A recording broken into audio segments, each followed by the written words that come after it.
बिस्मिल्लाहिर्रहमानिर्रहीम। अस्सलाम वालेकुम दोस्तों, कैसे हैं आप सब। मैं हूं जानसारी और आप देख रहे हैं जानसारी फूड सीक्रेट्स। अल्लाह बड़े कद्दे आपके खानों में, आपके रिस्क में, आपके जायकों में। दोस्तों मैंने देखा है अक्सर लोग इमली की चटनी गलत तरीके से बनाते हैं, जिस वजह से उनकी बहुत ज़्यादा इमली भी ज़ाया हो जाती है और उनका टाइम भी बहुत ज़्यादा सर्व होता है। मतलब कि वो स्यापे में पड़ जाते हैं कि ये चटनी बनानी कैसे। आज मैं आपको दुनिया का सबसे आसान तरीका बताऊंगा कि आप झटपट इतनी ही दानेदार और चटपट इमली की चटनी तैयार करेंगे, और खास बात इसको आप 1 महीने तक सेव भी कर सकते हैं। मतलब कि इंशाल्लाह कुछ ऐसा नया और शानदार आपको जानने को मिलेगा जो शायद आज से पहले आपको किसी ने ना बताया हो। तो चले जी, बिस्मिल्लाहिर्रहमानिर्रहीम। सबसे बड़ा और अहम सबक इसमें जो इमली की क्वालिटी है वो बहुत मैटर करती है। अच्छी इमली कौन सी होती है? अच्छी इमली होती है ये वाली।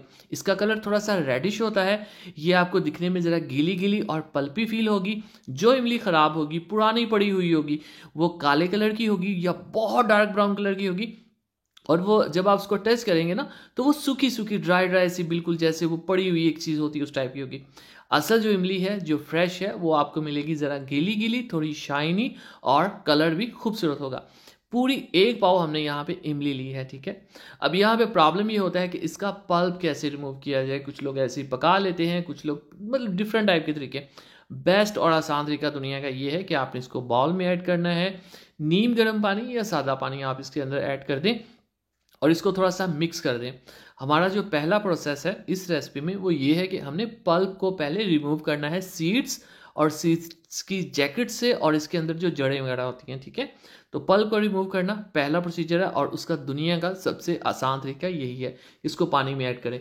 और एक और चीज़ बहुत अहम होती है, जिसने अभी तक मेरे चैनल को सब्सक्राइब नहीं किया जनाब, चैनल को सब्सक्राइब कर लिया करें। ये आपकी तरफ से प्यार होता है, मोहब्बत होती है, आपकी तरफ से हमें इनाम होता है। इसको जो 5-7 मिनट का हम दे देंगे स्टे। उसके बाद बिस्मिल्लाहिर्रहमानिर्रहीम, इसका जो पल्प होता है वो बहुत ज़्यादा पानी में ना हल होने की सलाहियत रखता है।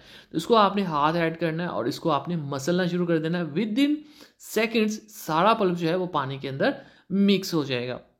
उसके बाद आपने जो अच्छे से मिक्स हो जाए तो सीड्स को आपने पकड़ के ज़ोर से दबाना है। इसकी सारी जो है वो ऊपर पल्प है वो उतर जाएगा और ड्राई सी आपके हाथ में सीड्स और जैकेट्स सीड्स की और जड़ें वगैरह आ जाएंगी। इस तरह से आपने कर लेना। और ये देखें शानदार सा हमारा पल्प तैयार है, और ये देखें बिल्कुल ड्राई और पल्प के बगैर सीड्स। अब हमने रेसिपी शुरू करनी है। बिस्मिल्लाहिर्रहमानिर्रहीम।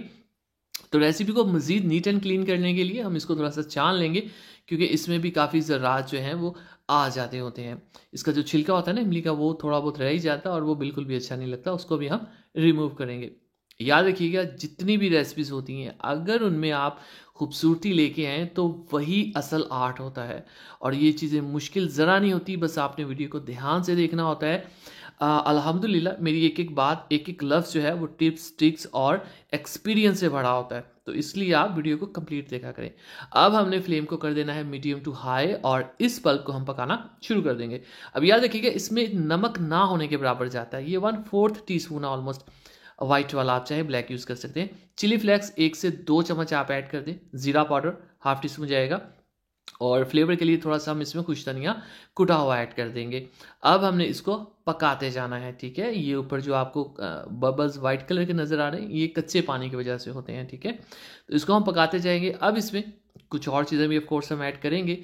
तो उसमें हमारे पास है सबसे पहले बिस्मिल्लाहिर्रहमानिर्रहीम, हमने इसमें ऐड करना है ब्लैक पेपर, ठीक है, काली मिर्च, लेकिन ताज़ी कुटी हुई।